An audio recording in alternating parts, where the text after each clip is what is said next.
नमस्कार सर्वांना. आज आपण बनवणार आहोत गाजराचा हलवा, कॅरट हलवा. तर स्टार्ट करूयात आपण बनवण्यासाठी.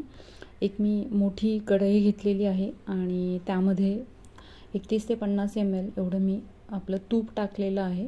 आणि आपण हे तूप गरम झाल्यानंतर याच्यातच ड्रायफ्रूट्स आपण भाजून घेणार आहोत, तळून घेणार आहोत. ते डीप फ्राय करून घ्यायचं, जेणेकरून त्याची टेस्ट खूप छान लागते गाजराच्या हलव्यामध्ये. आणि हे सगळं आपण जेव्हा आपला गाजराचा हलवा तयार होईल त्यानंतर आपण हे त्याच्यात ॲड करणार आहोत, त्याचे छोटे छोटे तुकडे करून.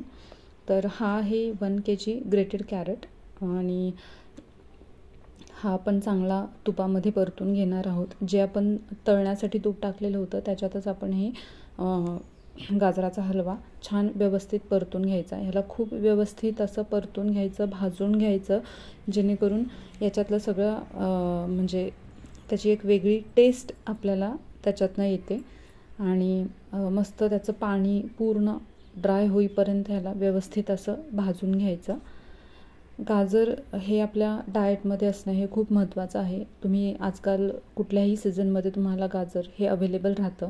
आणि विंटरमध्ये म्हणजेच आपल्या थंडीच्या दिवसांमध्ये तर गाजराचा सीझनच असतो. त्याच्यामुळे तुम्ही गाजराचे वेगवेगळे पदार्थ करून खाऊ शकता. जसं की कॅरट बीटरूटचा ज्यूस आहे तो घेऊ शकता, किंवा नुसतंच कॅरटचा ज्यूस आहे तोही तुम्ही घेऊ शकता. आता आपण याच्यामध्ये एक अर्धा किलो गूळ हा याच्यामध्ये टाकलेला आहे. गूळच शक्यतो प्रिफर करायचा, कारण गूळ हा आयर्न कंटेंट रिच असतो आणि त्याच्यामुळे आपल्याला जेवढे हेल्दी इन्ग्रेडियंट्स आपण यूज करतो तेवढं आपल्या रेसिपीसाठी चांगलं असतं. आणि कोणी साखरही यूज करतं त्यामध्ये, बट साखरेपेक्षा शक्यतो आपल्याला यूज करायचा आहे गूळ. आणि यापासून आपण यालाही आपण एक 10 मिनटं चांगलं व्यवस्थित याच्यामध्ये मिक्स करून घ्यायचं आहे. गूळ टाकल्यानंतर थोडंसं हे याला पाणी सुटल्यासारखं होतं, ते पूर्ण पाणी परत ड्राय चांगलं होऊ द्यायचं. आधी 10 मिनटं गाजर व्यवस्थित परतून घ्यायचं, त्याच्यातलं पाणी निघून जाऊ द्यायचं.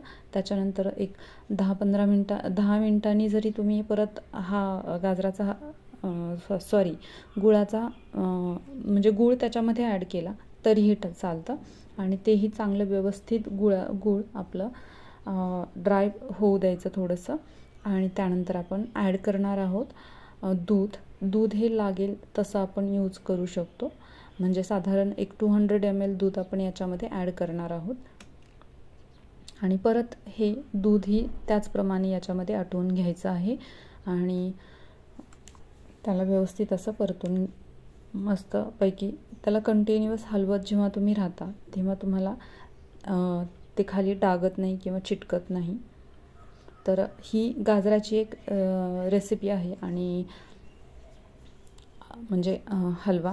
तर यासारख्याच आपण वेगवेगळ्या रेसिपीज करू शकतो. जसं पराठा आहे, बीटरूट कॅरटचा ज्यूस आहे.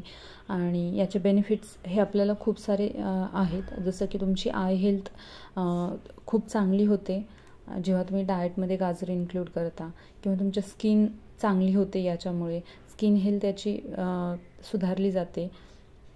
देन इम्युनिटी बूस्ट करतं, किंवा तुमचं जे डायजेस्टिव्ह प्रॉब्लेम्स आहे जसं कॉन्स्टिपेशन वगैरे होतात तर त्याच्यासाठी हे हेल्प करतं.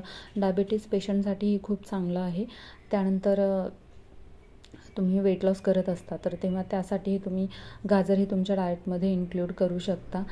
देन जे काही ओरल हेल्थ आहे आपली ती सगळी याच्यामुळे इम्प्रूव्ह होते. डिटॉक्झिफिकेशन करण्यासाठीही गाजराचा खूप हेल्प होते. आपण याच्यामध्ये आधी व्यवस्थित गाजर हलवून घेतलं, छान परतून घेतलं तुपामध्ये. त्यानंतर गूळ ॲड केला, तोही चांगला व्यवस्थित आपण त्याच्यामध्ये मिक्स करून घेतला. त्यानंतर दूध ॲड केलं आणि आता सगळ्यात शेवटी आपण ॲड करतो आहे जे आपण आधी ड्रायफ्रूट्सचे तुकडे ड्रायफ्रूट्स तळून घेतले होते किंवा फ्राय करून घेतले होते ते आपण आता याच्यामध्ये ॲड केलेले आहेत. आणि आपला हा गाजराचा हलवा रेडी झालेला आहे. तर आपण याला टेस्ट करून बघूयात. सो तुम्ही नक्की एकदा ही रेसिपी ट्राय करा. आवडली असेल तर लाईक करा, शेअर करा आणि सबस्क्राईब करा. हे लहान मुलांच्या डाएटमध्ये तुम्ही नक्कीच इन्क्लूड करू शकता. डायबिटीज पेशंटसाठी गाजराचा हलवा नाही द्यायचा, बट त्यांना नुसतंच कॅरट खायला तुम्ही देऊ शकता. आणि वेगवेगळ्या रेसिपीज ह्या गाजरापासून आपण करू शकतो. सो आवडलं असेल तर लाईक करा, शेअर करा आणि सबस्क्राईब करायला विसरू नका. हा आहे आपला गाजराचा हलवा. थँक्यू.